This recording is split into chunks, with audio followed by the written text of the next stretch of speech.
what MPs do. And then that was only for 10 minutes. And then I woke up and then went down to where the event was on that evening, and I'm standing next to this fellow again. I'm like, who's the fellow with the flash suit jacket? And he said to me, oh, I'm a little bit nervous. I'm not too sure exactly what to talk about tonight. And I said, well, whereabouts are you talking? And he said, in there with you. I said, what the Harry, who are you? And he said, I'm Patrick Salmon. I'm the internet candidate for the East Coast seat. And I said, oh, sure. No wonder you've got a flash jacket on. Did Don Awatiri tell you to wear a suit too? Well, you need to have a listen to this fellow, because no, Don Awatiri didn't tell him to wear a suit. He doesn't need to be told. He's not a t-shirt and jandals fellow like me. He's actually quite a tidy dude. And he's got some ideas about what our youth can do with the computer, what the computer can do for our youth. It's an amazing, like talking to the bro, I said, right, get up there and do your stump speech, and then just smash the iwi with what you think technology is about to do for our youth. And he did. And he's about to smash you fellas tonight too. Put your hands together for the man that's going to take Anatoly out of the seat, because we don't need national. Make some noise for Patrick Salmon.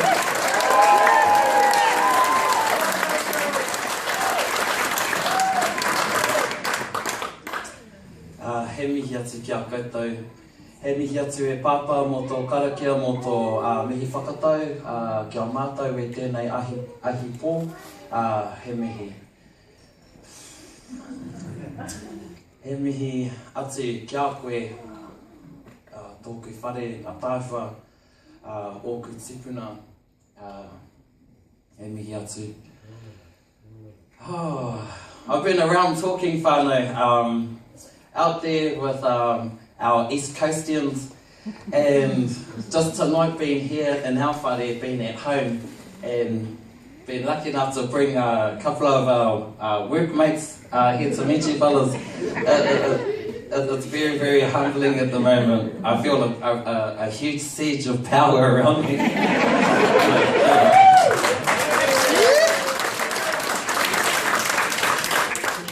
I want to start for all of you who don't know, a little bit about me. Well, I'm Patrick Salmon. I'm 28.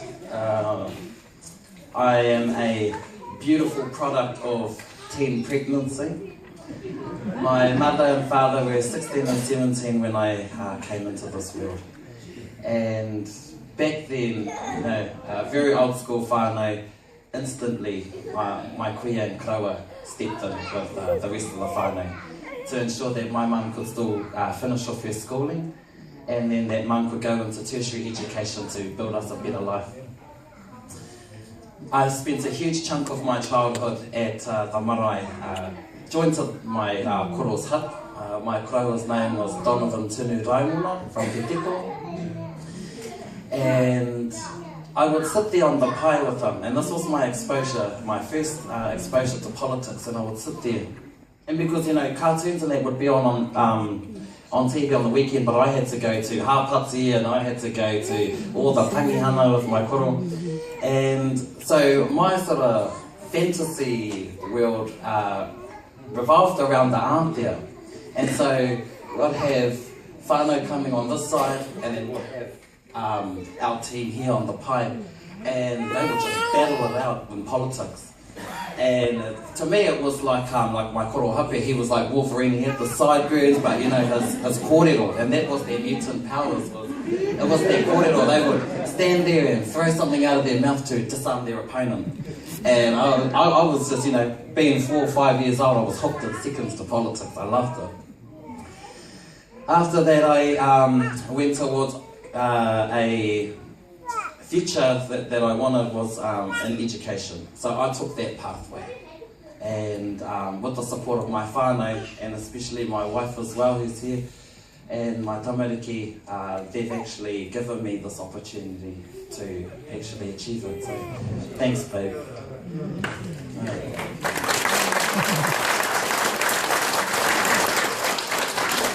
I want to talk about, and it might sound tacky, but I had a dream. A real dream too. And I had gone to see our tohunga here, Korokoro, or Korotutua, for you who may know him. And I was finding it really hard to sleep. I kept having broken sleeps all the time after being afforded this opportunity, and my mind just kept clicking over all the time and seeing opportunity for advancement everywhere. And he told me to, when I wake up, just to write it down and I'll be able to sleep better. And he was actually right. So I got up, it would have been about 3 o'clock in the morning, and I started writing down what was in my mind at the time. And I had a dream of Kupe and Kuramarutunu. For you who don't know, they were the ones that came and, came to Aotearoa first and gave Aotearoa its name. And I started thinking about the name, Aotearoa, Aotearoa, land of the long white cloud, land of the long white cloud. And after everything that we had been talking about and what I'd been seeing, I finally found something that gave me the words that I had been feeling inside my puku for a very long time. I was able to express it through Aotearoa. And it was our tupuna. Our tupuna were very known for being prophets, for being visionaries. And that name Aotearoa, land of the long white cloud, instantly I got it. And for me it was, what our ancestors were saying to me was land of the cloud. Land of the cloud, meaning a digital cloud. And through the advancements of technology and where we're heading, that's how I got there. And so when I thought, oh shoot, our ancestors have already prophesied something like this that I'm getting now, could it be that that's the direction we're going in? You know, for being real about it. When I saw Aotearoa, and even turning around here to Rangitumai, I see it in everything. I mean, our whakairo look like patterns, and when you look at blueprints of technology and kumwadnei, they actually look like this. So our tupuna look armoured in technology. And even if you look over here,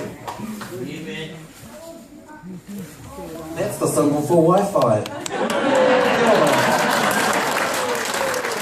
So our ancestors have really established this concept already, and it's been put in front of us for years, and really all we're doing is playing catch-up. That's what I believe. I want to go also, I've done just this week over 160 door knocks, talking to whānau, going out into the hora. I love the hora, I love going down to Awatapu and seeing all navigation. And actually that time I wore jandals.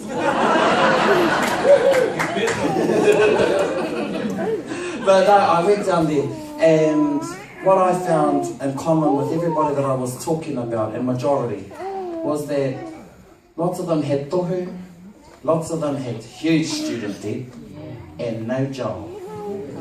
And we had whānau here with master degrees, with PhDs, and still no job. And I find that to be a really, really big problem, especially when our whānau are going and they're getting a tohu, and then they get this huge debt, and even if they get a job, it's still hard to have to pay that all back. You end up just working your whole life just to pay your tohu off, really. And then our whānau get moha if they can't get a job, and they end up going over to Australia. I've lost so many whānau to Aussie, and it sucks. Because I see a loss of potential for Aotearoa, for us here, and they're over there contributing and building a life.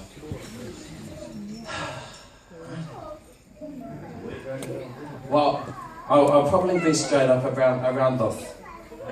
Internet mana. For me, I see this as a true reflection of the Treaty of Waitangi. This is what the Treaty of Waitangi actually looks like in action. And of course it looks weird because we never see it. And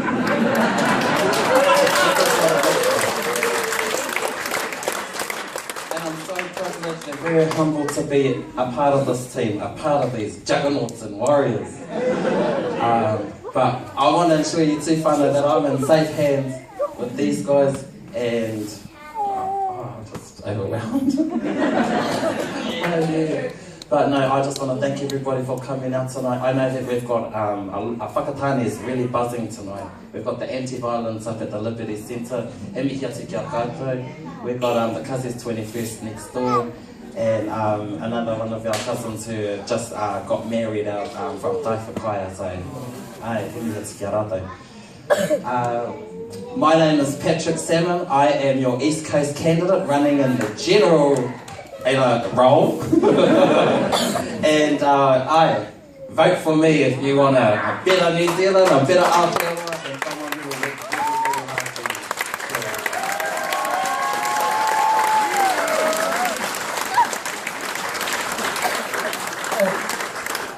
you. I'm just going to say vote for the brother. Him and I will be working in, well, his electorate will be part of my electorate. Mine's Ikaroa Rāwhiti, which goes from East Cape all the way down through Gizzy, Hawke's Bay, Masterton, down into Wainui o Mata.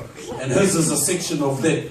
So if you want some good, homegrown, good-looking talent for the East Coast seat, you need to be voting Internet Mana and Patrick Salmon. A lot of people talk about, oh, I'm just going out to get the party vote, to help the party. Man, stuff that, man. Go for the seat. If you're going to be there anyway, go for the seat. So we want to get rid of Ann Tolly because she works with the idiots. And we need somebody to replace her. And I've had a look at everybody else and our internet brother, he's the one. People have said to me, how come you fellas hang out with those Pākehās on the internet? They got Māoris too. And just what the brother said is this is the living and breathing Te Tiriti o Waitangi. When Apirana Ngata said, e tiku e rea mō ngā rā o tō ao ko tō ringa ki ngā rākau a te Pākehā. Hey, that's what it says, put your hand to the mean technology that the Pākehā is bringing. Put your heart to those things that your Māori ancestors have brought. And your wairua, give that to your God. Ooh. Yeah, make me feel like a preacher man. So what I'm going to do now is I'm going to hand it over to one of our sisters, one of our ladies, one of the people that, if it wasn't for her, Internet Mana would just be Internet Mana. If it wasn't for her becoming the leader of the Internet Party, there would be no marriage between Internet and Mana, as Hone has already said. We are serious politician fighters. We are serious, hit out on the street, do the mahi type people. We are serious about getting into Parliament, opening the door and letting you fellas come in and have a feed with us.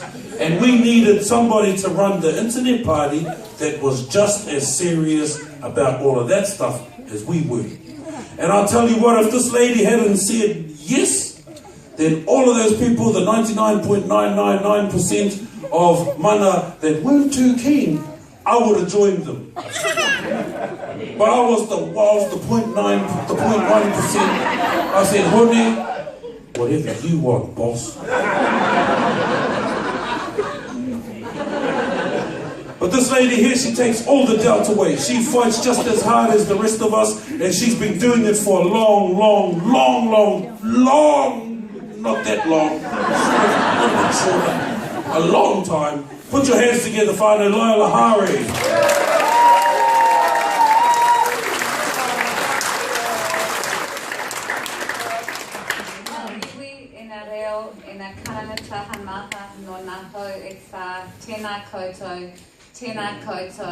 Tēnā koutou katoa whakatane. We come here after an incredible 6 weeks on the roads of this country, where we started from the northernmost part of the North Island at Kakreenga, we've been to the bottom of the South Island, and now we're on our way back to Auckland. We have filled halls in our towns, in our marae around the country. First of all in Kaikoui, in Kaitaia, in Kerikeri, and then we ran out of places starting with K in Northland, so we filled a hall in Whangarei. And then it was on to my political tūranga waiwai, the Kelston Community Centre in West Auckland. And after that, to Rotorua, where we launched the campaign to make Annette Sykes the next MP for Waitangi.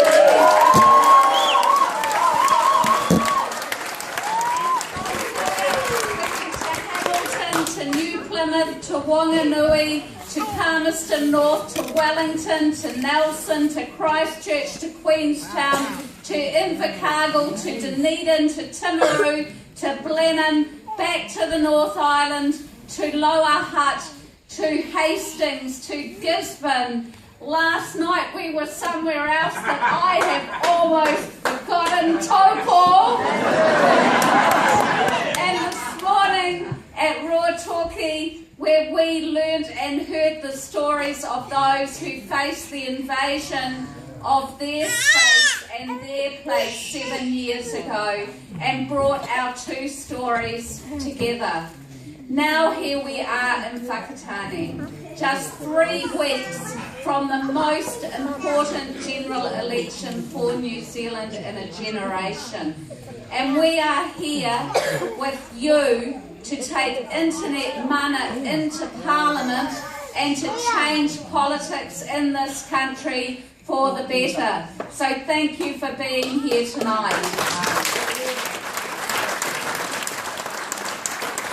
You know, it's an enormous opportunity to be part of a leadership of experienced activists and newcomers like Patrick Salmond and our other young candidates who saw in the Internet Party and in the relationship between Internet and mana the first political home that they have ever seen in their time on this planet.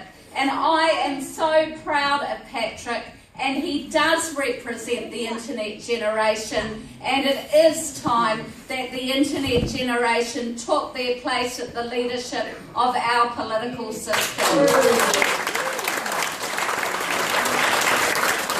then on the other end of our platform, one of the people who inspired me into political action.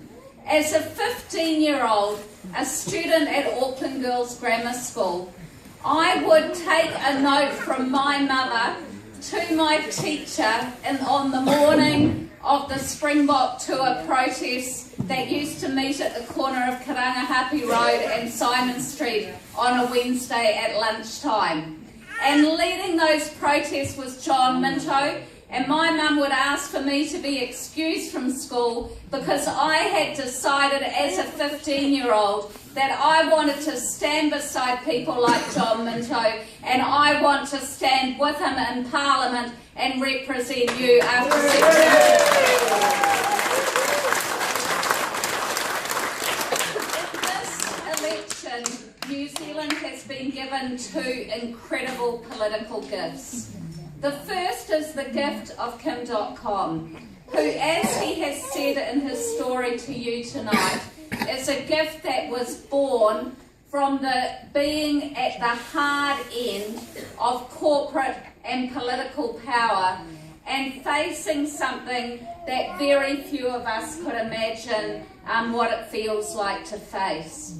An experience like that not only radicalised him, but opened his eyes to the generosity and the possibilities that existed in New Zealand.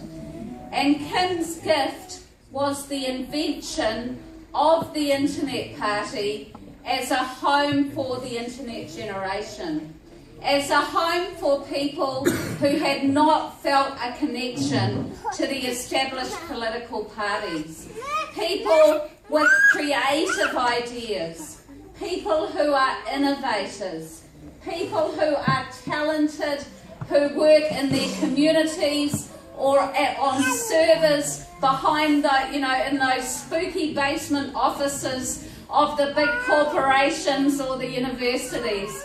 The people who know what is possible if we grab hold of a digital future, but know that our existing political options had no idea of what was possible and what that future would look like and what it would take to get us there.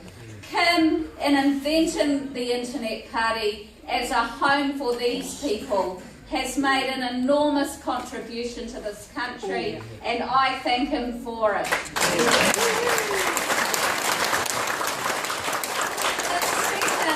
Incredible gift that we have and that will make the difference on September the 20th is the gift that Hone Harawira and the Mana movement made to the Internet Party, but by agreeing to go into an alliance with our party for the 2014 general election.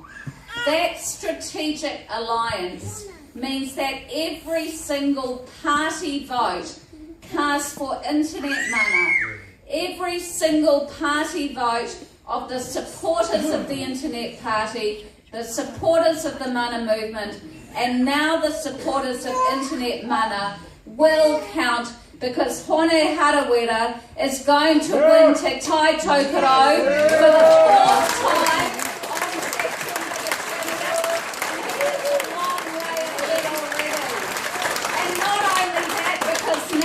An awesome insurance policy, and it's called Annex Sykes, the next MP for Waiariki. And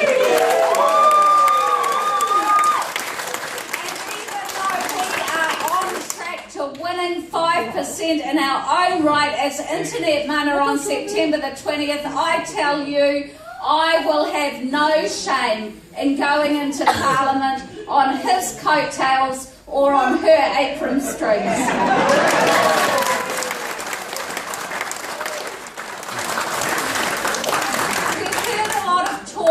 In this election campaign, and it's come through as the #1 issue of concern for New Zealanders in opinion polls in the last couple of days.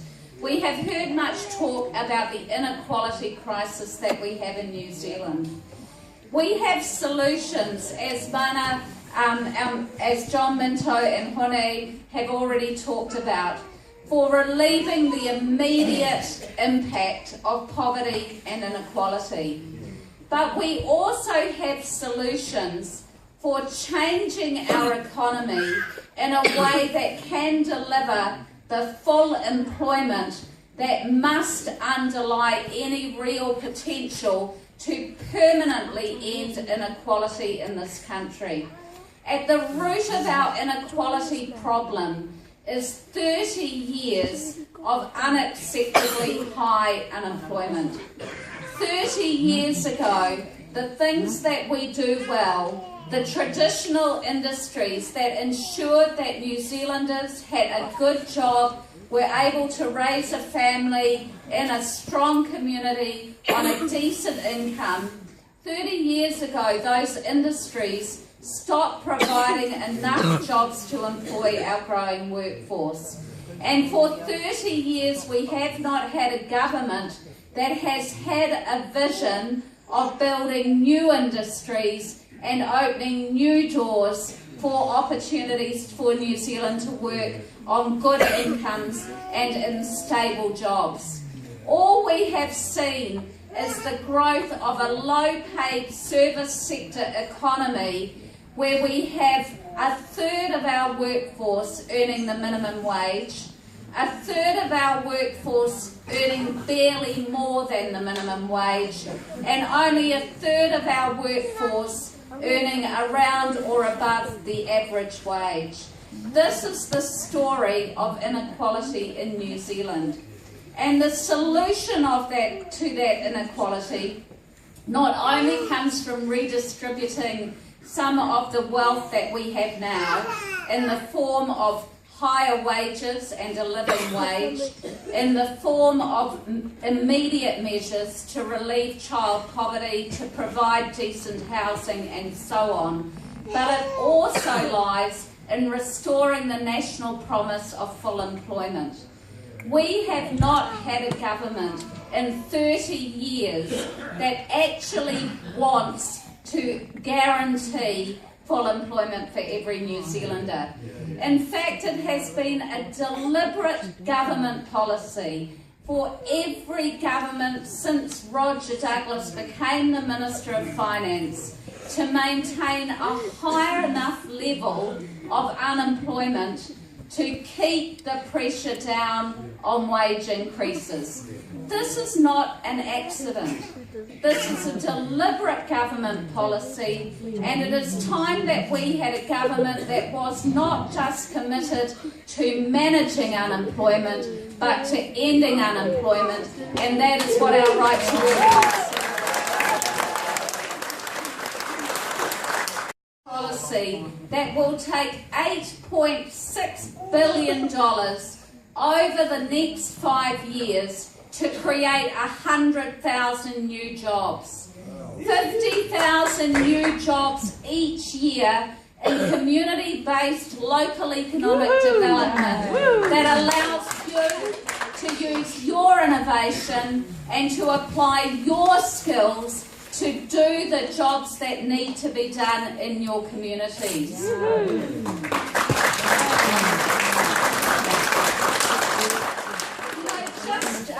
Through the gorge and over on the east coast, we lost a mighty leader of an employment vision in Parekura Horomia last year. And Te Hamua Nikora is going to follow in Parekura's footsteps as the next MP for Ikaroa Rāwhiti.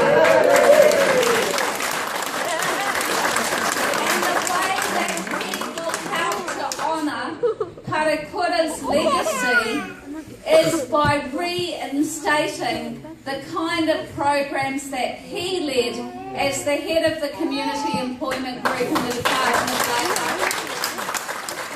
Programs that allowed communities to identify the skills they had, the opportunities they had for work, and to come to innovative new ways of providing jobs.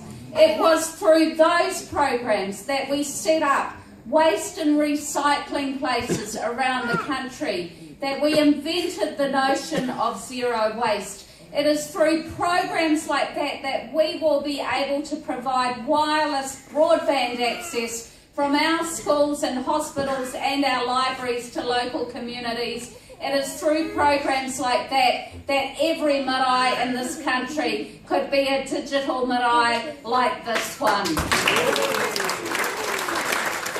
are not just talking about planting trees and digging ditches.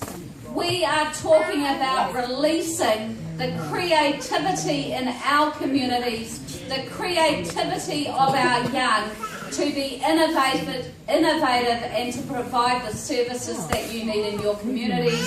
And $400 million a year of our full package will be invested in developing a digital workforce that is second to no other digital workforce in this world.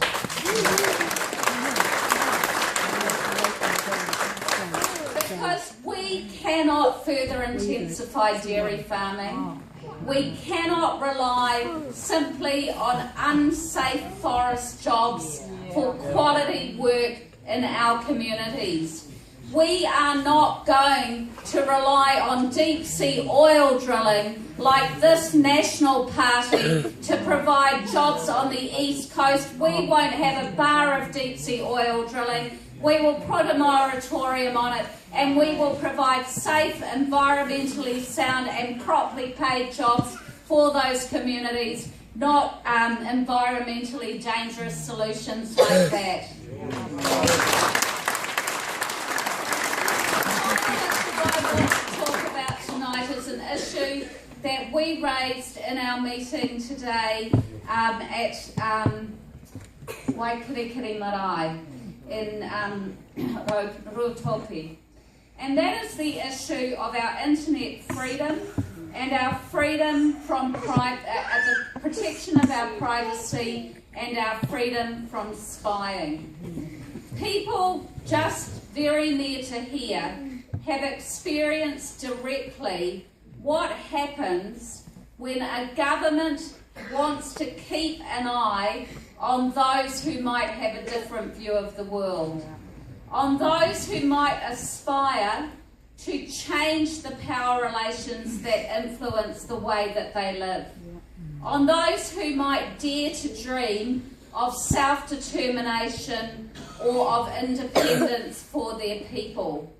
That is why Tūhoe was spied on. They were spied on because they dared to believe that they could control their future, and we have had a government that has refused to allow them to explore those options. They have been spied on because the establishment fears what happens when people want to be in charge of their own lives.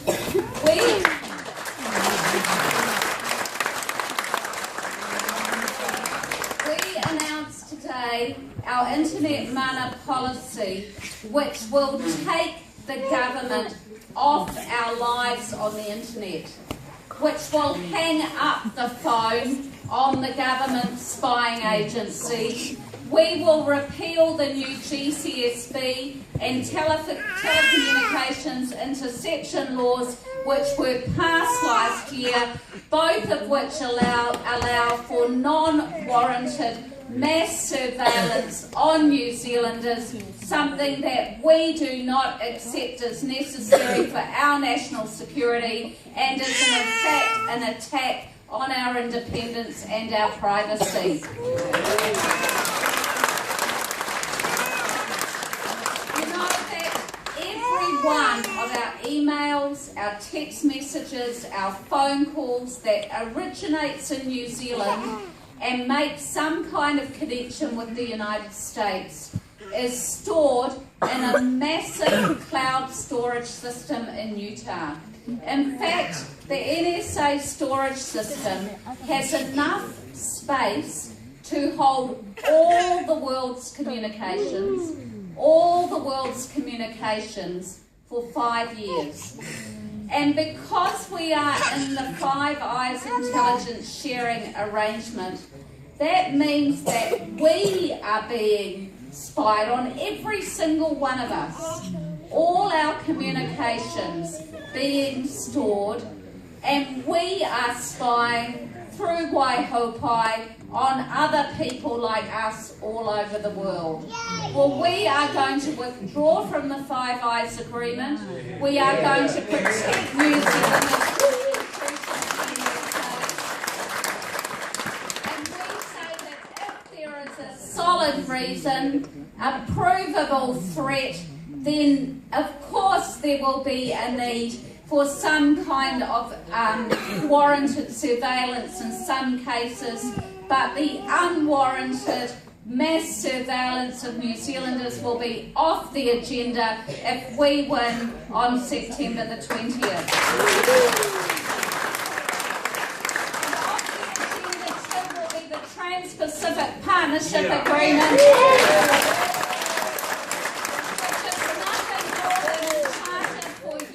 corporations, which limits our ability to make laws to protect our public health, to protect our environment, to decide what our intellectual property and copyright laws should look at, and we will not allow Labour or National to sign the TPPA, and we will expect you to campaign with us.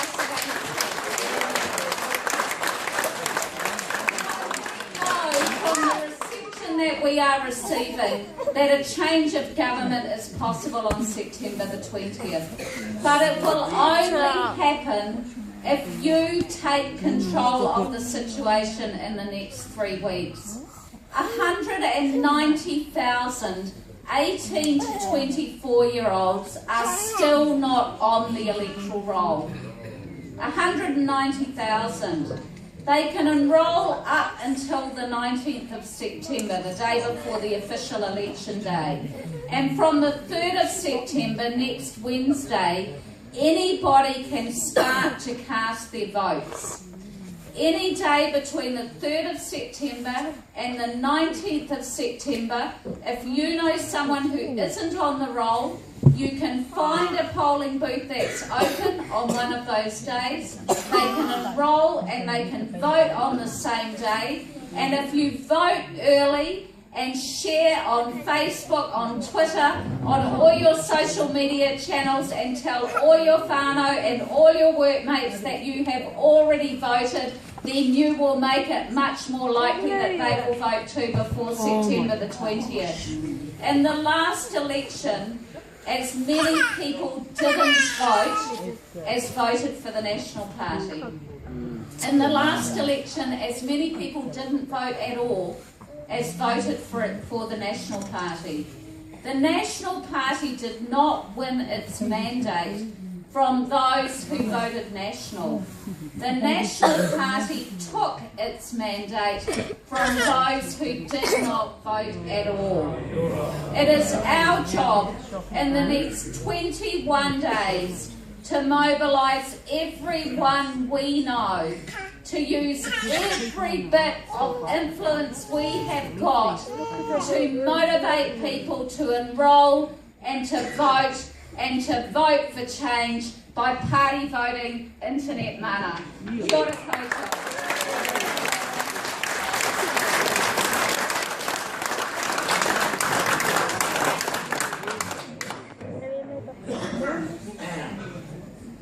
Kia ora mai no rā tātou katoa. Everybody, I'm just bringing this up because if I don't get this right, the Mark is going to makutu me.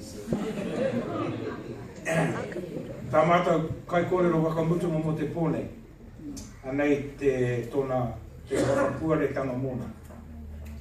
I roto I te reo pāne. Drop her name into a conversation and you'll hear people call her a firebrand, a rebel rouser, an activist, and a few other names that I can't use tonight. When people talk about Māori sovereignty, Māori water rights, land claims, criminal law, constitutional issues, social justice, women's rights, and human rights, her name comes up time and time again. She's from the heartland of Waiariki, Ngāti Pikiao, Ngāti Makino. Educated in Kawerau before taking up a scholarship at the United World College in Singapore at 16 years of age, eventually returning home to graduate in 1984 from the Auckland School of Law. She was the very first Māori woman lawyer to appear before the Waitangi Tribunal. She has represented many of your own whānau in court. She represented 16 of those arrested in the Tūhoi raids, and all of her clients got off. And she has gone on to become one of the top 3 Māori criminal lawyers in the country. She played a leading role in the protests against the Springbok tour and has been a prominent leader of the struggle for Māori rights for more than 30 years. When Jim Bolger was Prime Minister, she was charged with sedition. Helen Clark called her a hater and a wrecker for daring to organise the Foreshore Seabed March. And she is undoubtedly one of the 88 people spied on illegally by our own GCSP, along with Kim.com, Laila Hare, myself, John Minto, under this government run by John Key. This woman, ladies and gentlemen, is clearly a very special person. She's been a member of Te Māngai Paho, Deputy Chairperson of Aotearoa Fisheries, a Director of Moana Pacific, and a Director of the Māori Law Commission. She has addressed the World Court of Women Against Racism in South Africa and the United Nations Conference on the Rights of Women and Children in 2009. She has lectured on globalization and colonization in Kanaki and Tahiti, and spoken on indigenous issues right across the United States of America. She is Wahine Toa, a fighter for the rights of others. She is my sister and mana, and a woman I am proud to stand on the front lines with. And she is ready to take her rightful place in Parliament. Ladies and gentlemen, I ask you to give her a rousing ovation. My sister and your next Member of Parliament, o mai te paki paki, for the Honourable Anne Symes.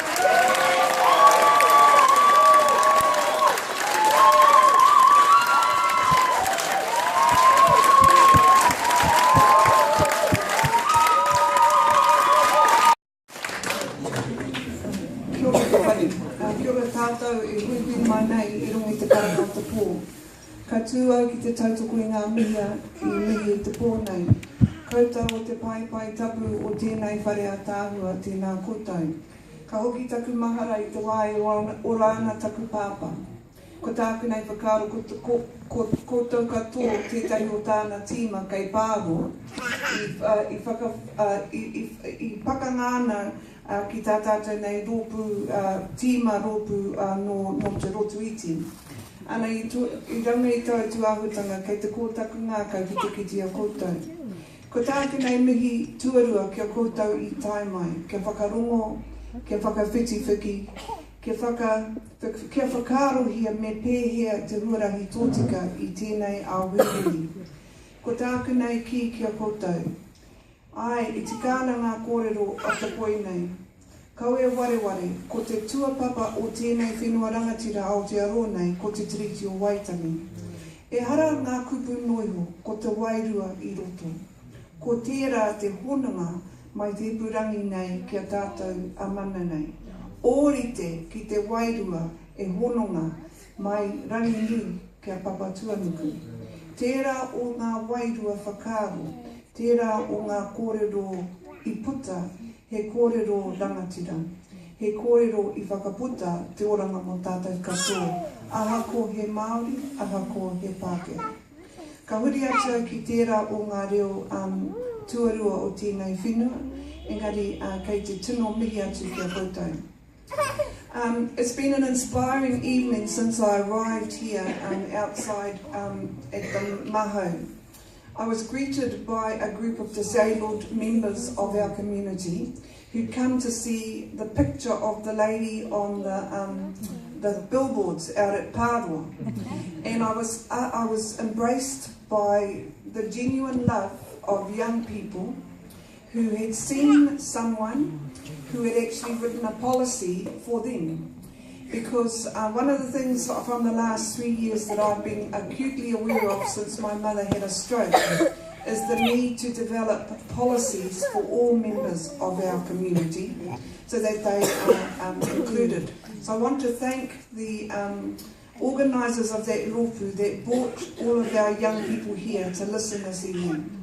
The inspiration continued as we walked into this whare and we were met and greeted in all of the traditions of Mātātua, but with the dynamism of the contemporary Mātātua, both in the technology that was imbued in the digital explanation of our histories and our histories, but also in the dynamism of the creative reclamation of our reo by one of the most important women, I think, role models of our nation, Maisie Rika, supported by her brother, who inspire a generation of rangatahi to reclaim their reo, to inspire us with the words within the reo, to remember that the continuity of the past to the future is what we as a generation must reclaim. And then the night continued. I was inspired by all of the speakers here, and it's really important that our stories be taken by you as you face, I think, one of the most important decisions ever faced by this nation, at least in the last decade, but I think if we recall the words of John Minto in the last 40 years. We are on the wrong path of development. The 30 years of neoliberalism has unwound the society that I grew up in.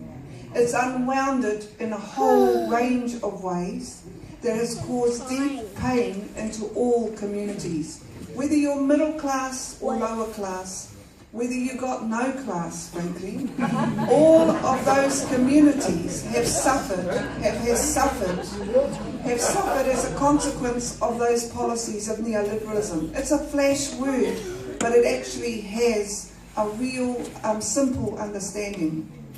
Growing up in Kawerau in a time of plenty, where everybody had a job, where the rich people weren't those that were lawyers or doctors, but people who were electricians, people who were the plumbers, people who worked shift work, gives you an acute understanding of when you have full employment in a community, how the whole community can aspire, how the whole community promotes relationships of social well-being, relationships that promote livelihoods, relationships about caring. And in the 30 years since I was here, I've seen that unpicked.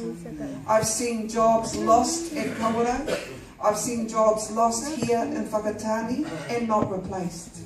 I've seen communities in the Eastern Bay of Plenty disenfranchised by a whole range of things. I was really moved the other day when Joe Harawira reminded me again of all the poison sites as a consequence of much of the investment that was made here and the broken promises by successive governments to taking those poison sites out. But this evening, we need to capture that vision of the past, not in a nostalgic way, but as a vision that is in a proper way what we should aspire for the future. Because that's really what this relationship's about. I'm unashamedly a member of the Mana movement. Why? Because we're dedicated to three things. Kaupapa Māori philosophies and practices to help the poor, the marginalised and the dispossessed. And we do that because we know what it's like to have no kai on the table. I know what it's like when I see brothers coming to court year after year, not because they're bad people, but because there is no jobs for them when they come out. And that the world of hopelessness that they cycle themselves into quite often sees them in cycles of oppression and depression that see them driving, repeatedly driving again without licenses, repeatedly getting into trouble, which see them on a track to jail and no support after. We have seen in our jobs families coming to seek help from the social welfare department and being told that they can't get any help. And while we've seen that happening, we've seen the National Party and those that sit with them do what I see as really unmentionable, unforgivable things. Last year they took away $1.4 billion from those poorest in our communities in the guise of austerity measures. And what did they do with that $1.4 billion? They gave tax cuts to Mr. .com and his mates. That's unconscionable. That is unjustifiable. Why? Because those families now don't get benefits. There's now overcrowding because young people aren't eligible for the dole. So where do they go? They go and sleep on the couches of their aunties and their uncles and their nannies and their koros, as long as those nannies and koros and aunties can afford them, but quite often they can't. So what you've seen since that 1.4 billion deficit occurred, we see homelessness. And I mean, we've seen homelessness in Rotorua like I've never seen it before. We feed people on Thursday nights at one of our community centres. Started at 20 homeless coming in at the beginning of the year. Every Thursday there's over 100. And the homeless aren't just the alcoholics that you kind of think you're envisaging. They're the men that lost their jobs last year when Tatikawa was closed down. They're the men that lost their jobs when the mechanisation occurred in forestry work to deny them further work. They're the men that actually have been trying to find work in their areas where they live because they've got mortgages on their homes and they're bringing their families over to the centre to get help, not because they see any, I think, well-being out of it. In fact, a lot of them are ashamed about it.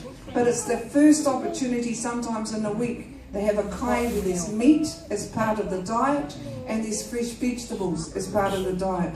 Now, who would have thought a girl from Kawerau 30 years ago would be pitching to an audience, like many of you here who worked at Kawerau, worked at the Whakatane board mills, worked in these industries, and seen the demise of those communities to that levels. I would never have thought it. I blamed firstly the national government for it, but then of course it continued under the Labour government, and it continues now with a party that I was really surprised would ever sit with another party, with the Māori Party acting as an apologist for the National Party processes of dispossession.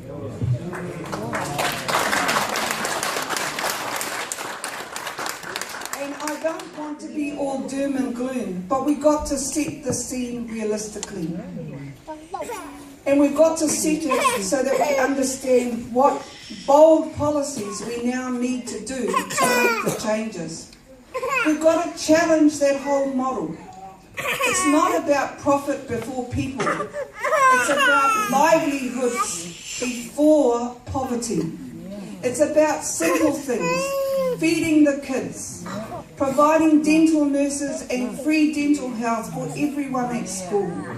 It's about providing every family, not just with a laptop, that's the problem with the Labour Party policy, but the wherewithal to hook the laptop up to a digital age. Because if you take the laptops home and you can't hook it up because you can't pay the $65 a month fee to Telecom or Vodafone, then having that technology is actually more heartbreaking than if you didn't have it at all. And that's why I've actually looked at this relationship with the Internet Party. And can I say, I unashamedly say I was completely suspect of Mr. .com, okay? I had a rich Pākehā father too. I had to make sure that he loved Māori, like my dad, before I made any commitment to rich white men at this time who have actually been benefiting from this processes of neoliberalism. And can I say, he hasn't disappointed. He came into our marae, and my uncles would tell you, and it was like this huge intellect coming into a room, but it was like a baptism by fire in terms of tikanga terms. He was cross-examined on everything that you can imagine. He was cross-examined on whether he understood the Treaty of Waitangi. What was his philosophical beliefs about taxing those in the 1%? Did he actually believe that we have a desire and a right and opportunity to entrench social fairness? He was actually asked, really intimate questions that I don't think anybody should have been had the reasonableness. And he stood there for 2 hours as 500 mana members cross-examined him. And all of us were hugely, hugely gratified for the honest and sincere way he answered questions. And since that moment, he has only gone on to show to us that the intellect that we saw in our marae is matched by a heart and a deep wisdom for the change we need. One of the key things that was a big question mark, Pone's asked, is who would lead his Internet Party? And I'm a feminist, and too often men just tend to go for men. Not necessarily men with brains either, they tend to have brains in certain other places, okay? And the women in the room know what I'm talking about, okay? But this man didn't just go for any ordinary leader. He went for someone in the world that I work in who's a dynamic individual.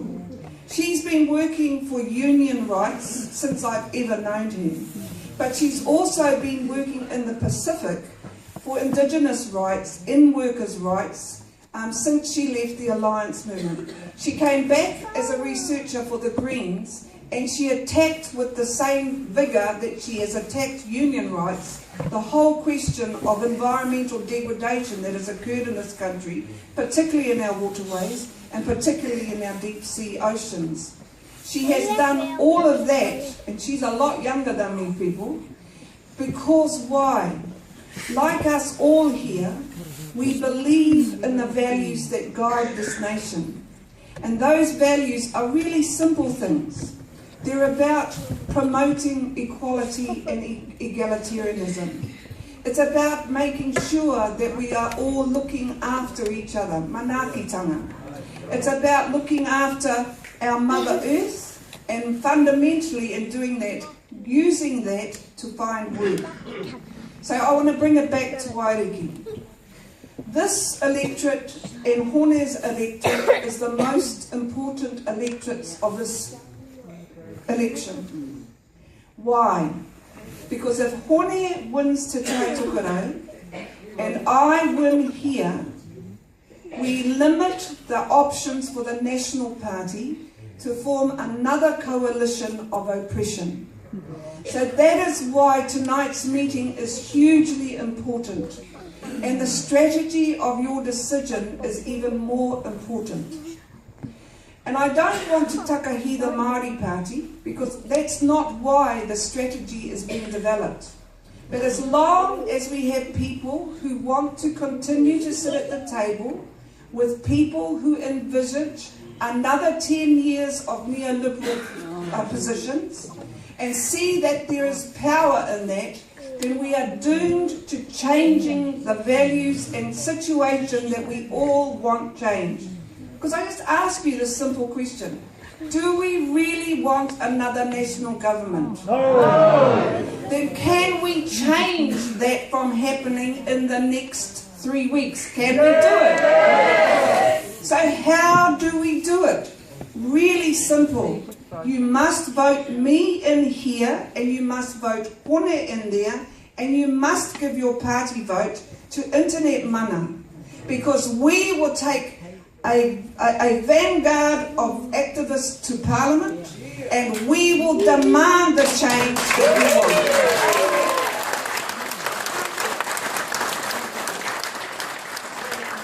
People say you can only affect change at the table. What a lot of rubbish, okay? Te Hanua here, who you fellas all think is a comedian, he's only been a politician for 8 months, but he led the protest last year against psychoactive substances, and he was the one that shut them down. He shut the sale of psychoactive substances down. And he hasn't even gone to Parliament yet. What the hell's going to happen when he gets there? Let's also talk about how change is affected. John Minto, and I want to talk to my brothers and them here because they hated me. I was part of the Springbok tour and everybody here was playing rugby, going to the Bay of Plenty Rugby Union, screaming at me for letting the Springboks in. But in the courage of that time, of Halt All Races tours, of all of those people who fought and challenged the beginnings and ongoing oppression of the South African regime, who would ever have thought that it would set in place a tsunami of change as that occurred around the world to demand that apartheid be done away with in South Africa? And who himself came to Aotearoa to recognise how they had been the initiators of that change? Himself, Nelson Mandela, came to our marae Turanga Waiwai. He came and he didn't honour all of the faceless people like John Key, who couldn't remember where they'd been in 1981. He honoured the activists that had actually been stomped on by the New Zealand government. He asked if he could meet with all of them, and guess who were the first two on his list that he wanted to meet? Our brother John Minto and our brother Hone Harawira.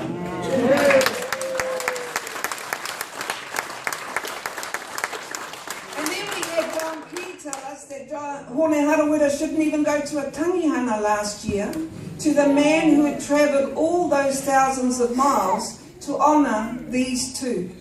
Now that's the mean-spiritedness that we need to change.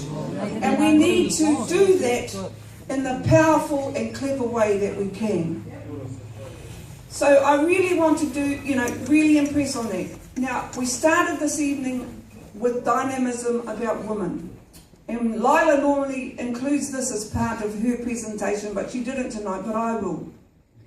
We heard of Wairaka, but we didn't hear of some of the more modern ancestresses that made change.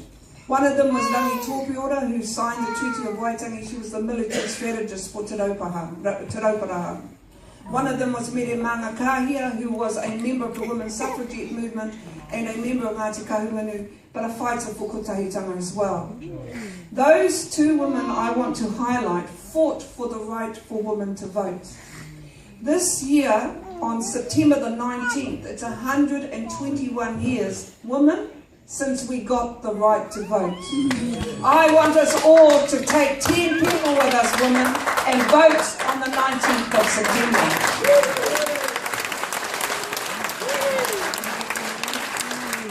And then you're not off the hook. I see you all getting bored. You're going to be their bro drivers to make sure the sisters and the mothers and the aunties get there.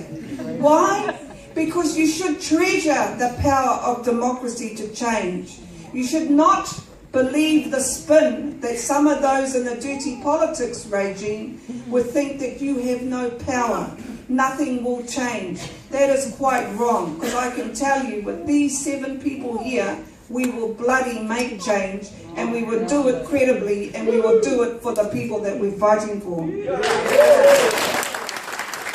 want to end my kōrero here, but I have to ask you these propositions. Can we make change this election? Yes. Can we ensure that we have a living wage in the next 5 years following this election? Yes. Can we create 100,000 jobs following this election to ensure we have the goal of full employment? Can we ensure that the Treaty of Waitangi is the constitutional basis of which we value development in this country?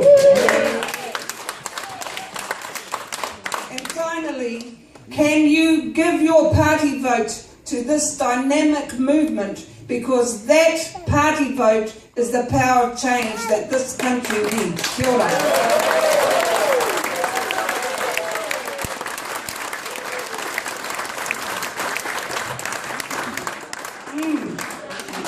I don't know about you, but I feel like the lead character in that movie, The Dark Horse. Woo!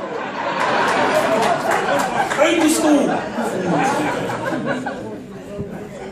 I've got the mic on it, thank you. So to sum up, whānau, these people here are amongst a group of people that are going to go to Parliament and do stuff for you that everyone else has only ever talked about. This is a group of people that are going to go in there, open the door and say, Haramai, Haramai. Not that seat, that the speaker's seat. Haramai. This group of people are not just going there to get baubles of office, flash cars, a mean salary. We're going to get all of that, but not just for that. These people are not going to Parliament to look neat. We don't need to go to Parliament to look neat. Check me out. These people have said that they want to do something for you and with you. So what we're going to do is, once we win this election this year, we're going to make sure that we have weekly and monthly whānau hui, where you as the iwi, the hapu, the whānau, the community, get to attend and make sure that we are doing what it is that we told you we were going to do. Yeah. You get to come to these meetings and say, I've got another idea. I think we should do this. We'll thrash it out together. If it's stupid, we'll let you know. If it's something that's going to benefit the community, we will flow and we will run with it. We will do it regularly, because all those other fellows in Parliament don't do it at all. They wait for the 3rd year when it comes to this period. And they say, we would like to know what it is that you'd like to do. Okay, whatever. And then they promise you chocolate cake, chocolate cake, chocolate cake. And the day after the election you get cabin bread. So straight up, whānau, we haven't come here today to promise you chocolate cake. We've come here to promise you cabin bread, because that's what we've got. But our cabin bread is digital cabin bread. Our cabin bread is the sort of cabin bread that brings two totally different groups of people together. Our cabin bread is nutritional. Our cabin bread is sexy. Our cabin bread is future thinking. And our cabin bread is the sort of cabin bread that you can give to your mokopuna in 5 generations' time because it won't be melted and rotten like a stinky chocolate cake. That's right. Internet mana whānau. We're here for you because you are us. We're here for you because you are us. We're not here for Māori. We're not here for Pākehā. We're not here for rich. We're not here for poor. We're here for us. We're here for whoever you happen to be. If your name is this fellow over here, we're here for you too. I don't care where you come from. I've been shut up too.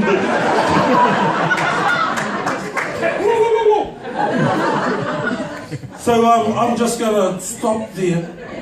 But mainly not because I'm stink, because I ain't, but because it's time for some questions. And if you have at all anything playing on your mind, anything you need clarification over, anything at all that you'd like to ask, we're going to keep the floor open for a few more minutes. Please don't be shy. A lot of the times people get shy and then I say, and now it's time for our last question. Then they get all angry. And I say, I don't care, I'm hungry. So please don't be shy, Simon.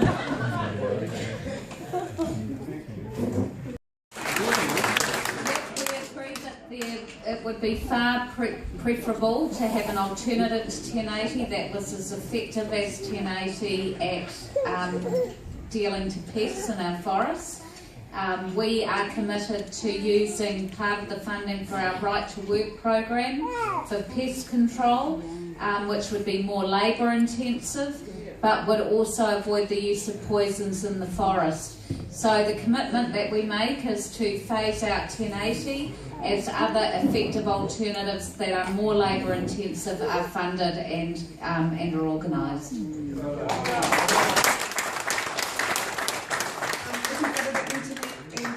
Policies, and under Regenerate Native Forests we ban 1080 and we invest in the same kind of alternatives that Lila's put. And just for your information, that particular policy was promoted by one of our mana members from Whakatane Moana.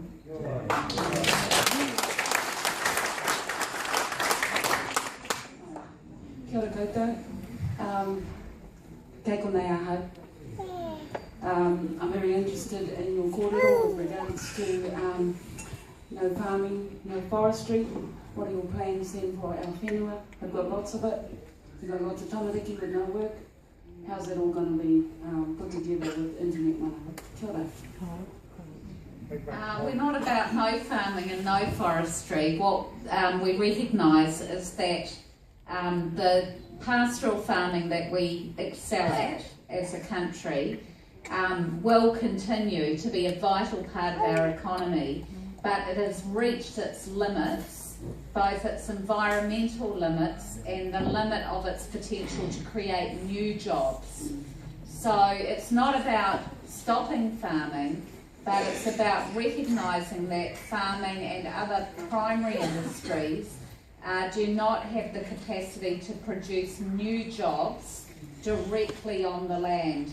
There is a lot of potential to develop higher value-added industries, so that rather than just shipping our raw logs or our dairy products offshore, that we are increasing the manufactured value of those products. So we want to use the possibilities of technology to increase employment in manufacturing in our primary production sector, but also to develop just digital manufacturing services. So this is not about ending farming or forestry, but it is certainly about recognising the limits that we've reached and ensuring that we invest in new alternative industries which can employ more people. Does that answer your question?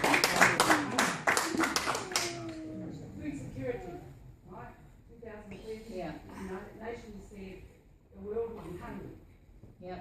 So, we've got whenua, we say perhaps no more pastoral farming is not going to do it for us. Forestry is too dangerous. So I didn't hear any talk about growing kaya and feeding the rest of the world. Yep. We are absolute experts at growing kai, and we will continue to be experts at that. But we currently have a minimum of over 5% of our population unemployed. We have 26% of young Māori men unemployed. So we know that the current total reliance on these industries for jobs is not sufficient, that we have to develop alternatives also.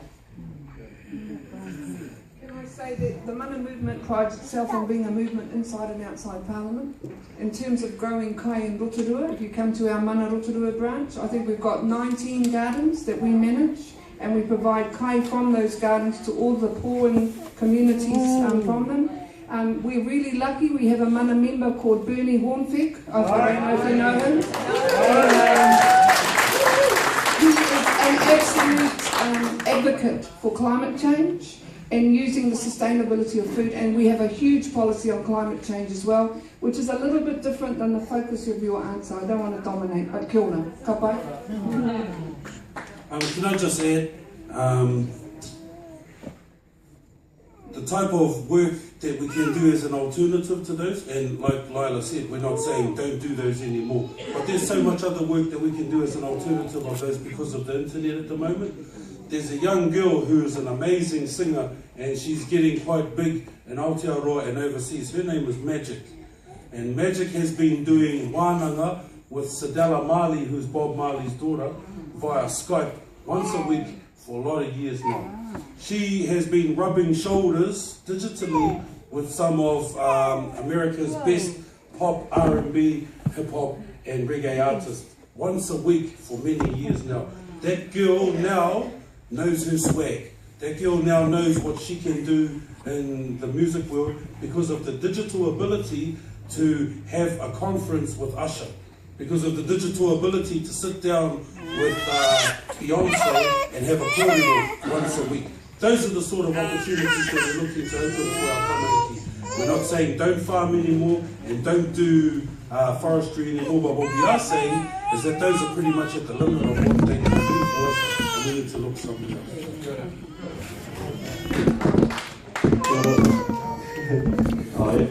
I'll try and make this question questions just talking a little bit about the education system. A lot of the majority of youth failing the education system. It's the majority is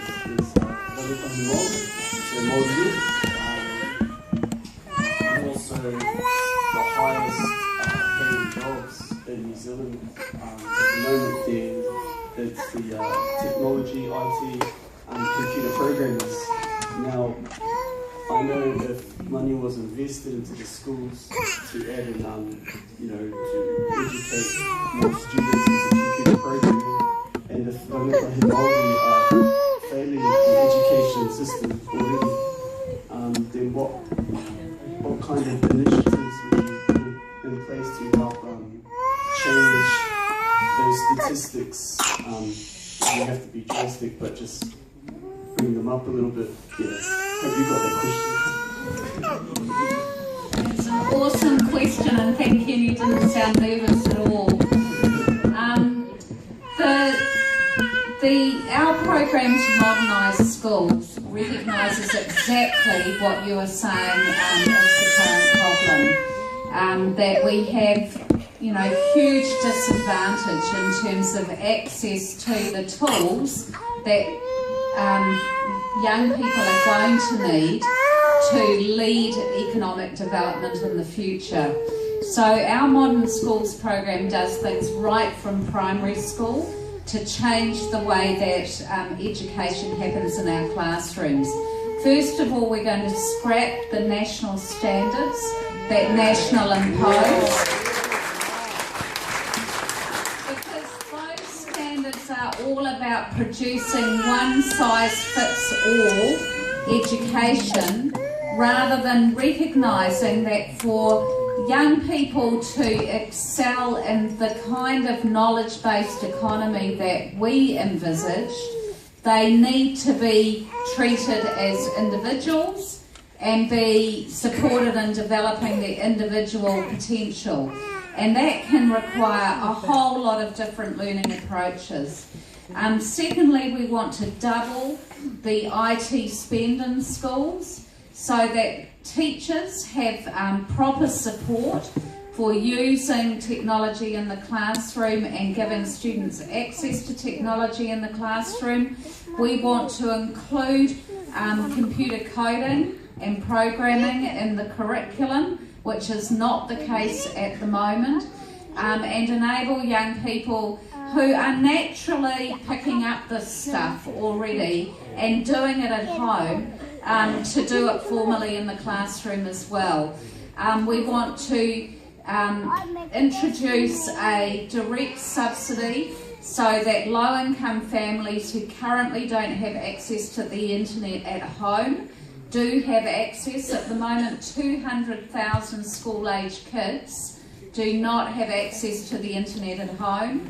Largely, well, for two reasons. One is because their communities have lousy internet services, and secondly because they cannot afford the cost of an internet connection at home. So we want to guarantee an internet connection to families with school-aged children and increase the computers in home programs so that kids have devices as well at home that they can use. There's heaps of potential. There is in fact, Māori innovators are at the top of technology, digital innovation in this country. And there are many, many examples of Māori innovation online to fix health and education problems in communities, to do all sorts of economic development stuff. And we've got no doubt at all that by putting the resources into these communities, that these communities will fly, because the skills are there, the natural inclination is there, and the motivation is there to use technology in a positive way. Kia ora koutou. Yes, a great question. I want to just bring two aspects to it. I'm a teacher myself, and I see, my average class size. I teach 5 classes, right? My average class size is 28, just over 28. Now, if you look at what private schools do, the government puts a massive subsidy into private schools to enable them to keep 1 to 15 in the classroom. And then the government has announced charter schools, 1 to 15 staffing. So what Mana says is, well, that's good. We want that for every child in every school. We want 1 to 15, and that's what we should have. And that would make a dramatic difference to what schools are able to do with children, right? As well as the things which Lila said. And the other aspect I want to say is this, and it's something that we don't think about when we think about education, but there's marvellous research now where we can now understand why we have the high levels of underachievement which we have. And it's to do with inequality. When you have a country, this is well documented now, if you have a country where you have a big gap between rich and poor, then you get an increase. As that gap increases, you get an increase in social problems. You get an increase in mental health problems. You get an increase in teenage pregnancies. You get an increase in violent crime. You get increase in all of the things that we know are bad for our society. That's because we've allowed this big gap to open up.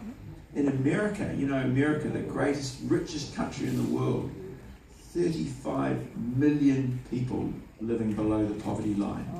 And that country, America, has this massive gap between rich and poor, worse than New Zealand, and you see it in all their statistics. So one of the ways we can improve education achievement is actually to reduce inequality in New Zealand, you know, so that everybody pays their fair share in tax, and we work together as a community, because, you know, human beings, we're community people. We work best when we work together and cooperate together. But under the last 30 years, we've all been separated out. And I want to just tell you one other thing about education underachievement. The government keeps going on and on about the 20% of kids who are failing in public education. So we've got to bring in all these charter schools and all that. That's just total rubbish. Every Monday morning in South Auckland, 400 children change schools.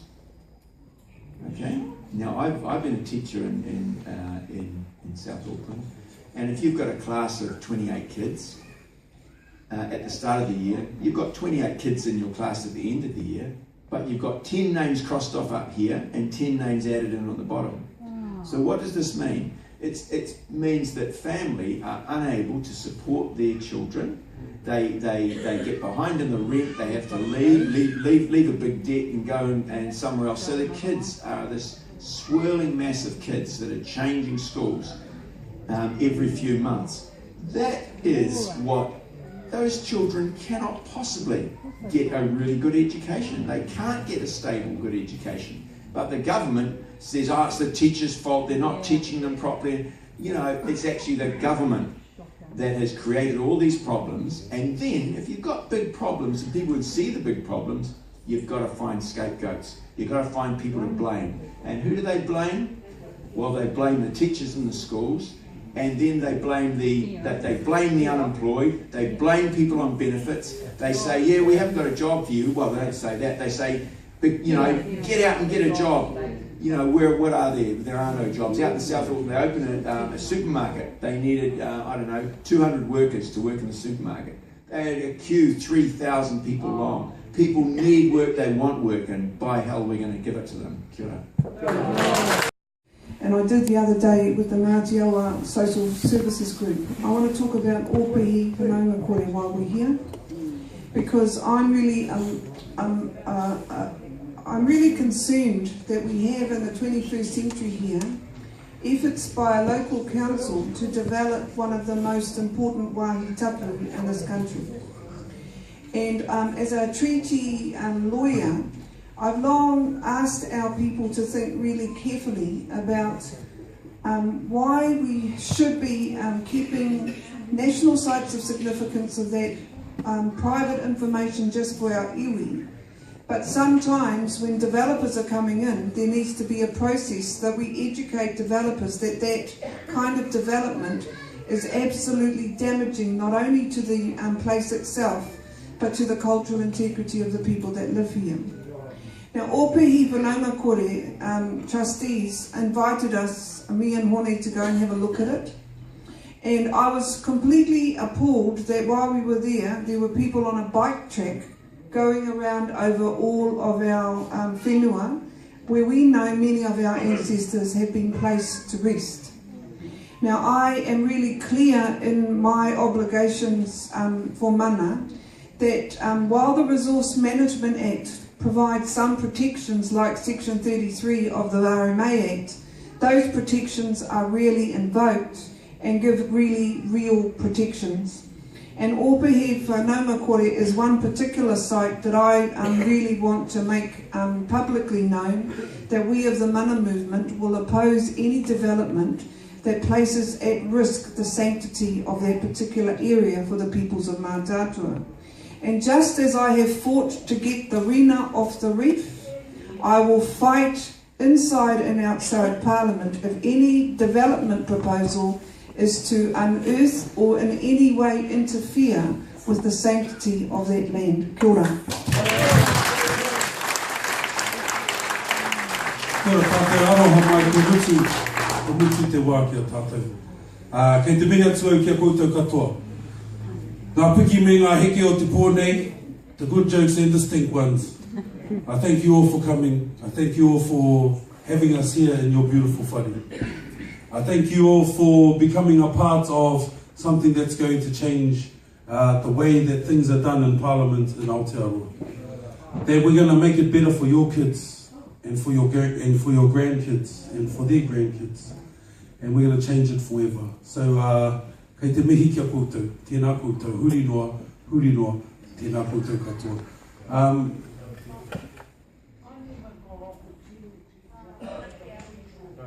Aroha mai whae. Kua mea mai taku rangatira, kua mutu te wā. There's time to, you can ask any of these people questions while we have a cup of tea. We'd like to invite everybody to join us. Matua kei a koe te wā.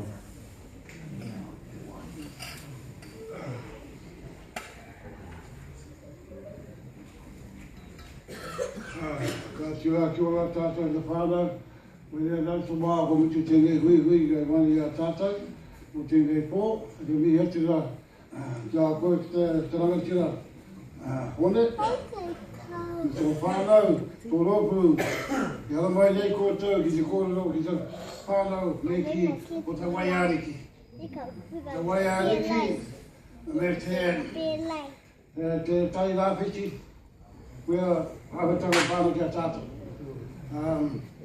Can I just say I was inspired by all the talks this evening, by every one of you. Your speech was Lila, was inspiring, and I'm hoping that everybody will take on board what you already said. Kia koe te mokopuna, patari, ngā mihira kia koe, kia koe, te koe tā tēnei rangatira hall, kia koe tegira.com, ngā mihira kia koe. To you, John, congratulations for coming here to support the party this evening. Kia koe, Anders, ngā mihira kia koe. Kia koe hoi te kai whakahae o tēnei pō, ngā mihira kia koe, hapai ta o mahi tēnei pō. Nō reira kia tātou katoa te whānau, o murina tēnei hui. E mea te kau koutou I tamai ni tēnei pō, tēnā koutou, a reo tātou katoa. Tā tātou himena whakamutuka, whakaaia mai, ne? Whakaaia mai,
Engari whakawai o mātou I ngā mea matapuka tōtu taka kau whakahori tia e whakapai ngā. Amen.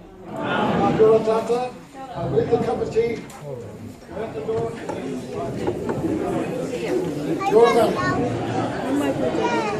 Kia ora tātou, please join us for a cup of tea. If you go out the front door, turn to your right, and we're going around that side there. Kia ora.